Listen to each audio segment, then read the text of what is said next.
practices.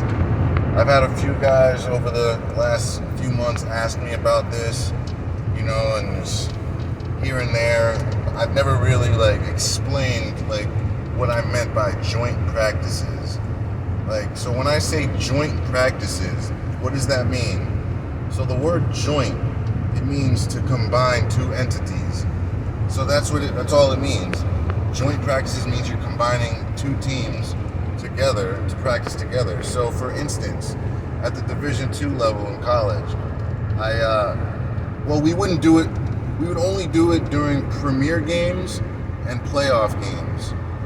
This is when we would do joint practices. So we would only do a joint practice if we play a Division I AA team or playoffs. That's it. So what that means is, say we were playing Northwest Missouri or Minnesota Duluth or something. They would come to us, or we'd go to them. Say we were the home team. They would come to our home field. We would pick, we wouldn't practice with them all week. Maybe Friday and Wednesday. We'll have a day of pads with them, and then we'll have a walkthrough day with them.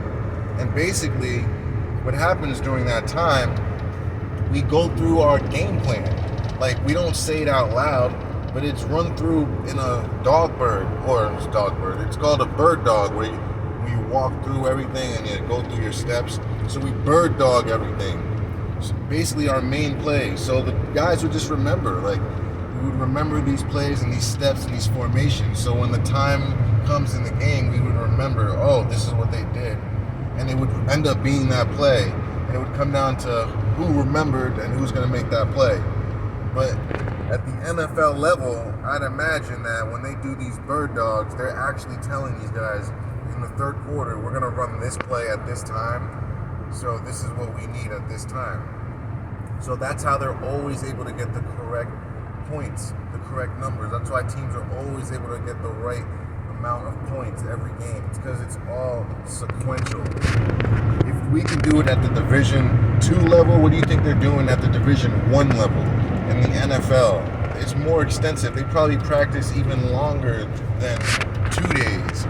We only had 2 practices. They probably practice 4, 5 days the entire week. Who knows? They probably do Zoom calls. They have a lot more technology than we did. So who's to say what lengths they would go? So a lot of times doing these bird dogs, you're talking to these guys. They're basically telling you what's up. You're buddying with them, because it's all about making money for the NCAA and the NFL. So it's a brotherhood, you know what I mean? Yes, you want to win, but at the end of the day, Vegas rules all. Excuse me. So they bet on our games in the playoffs, premier games, ESPNU. Those games are betted on too. So what do you think they're doing at Ohio State, Florida State, LSU, those big time programs? Those guys practice with each other all the time. How do you think these plays happen so abruptly and so immaculately? A fumble that happened on the 1 yard line and the guy just to pick it up. Come on, man. It's just come on. There's no way. At the right time, all these turnovers happening in a Disney fashion, in a way that you would dream of. Walt Disney owns these entities, so they make the script. It's all storybook endings. Think about what Disney is. You know what I mean? So yeah, that's really all joint practices are. It's just when 2 premier teams that are being betted on get together and go over their main plays at the main specific times in the game, key moments in the games on when they're going to run it, and they practice the outcome of the play. So for instance, let's say they draw up, they say in the third quarter with 5 minutes left, we're going to call a timeout. And that will be the cue where they tell the other guys, all right, this is where we're going to run Jack 48. We'll say Jack 48 is a slant and go. So that tells the defense, oh, they're running the play, slant and go. So that's going to make the corner know, oh, this is where they want the touchdown.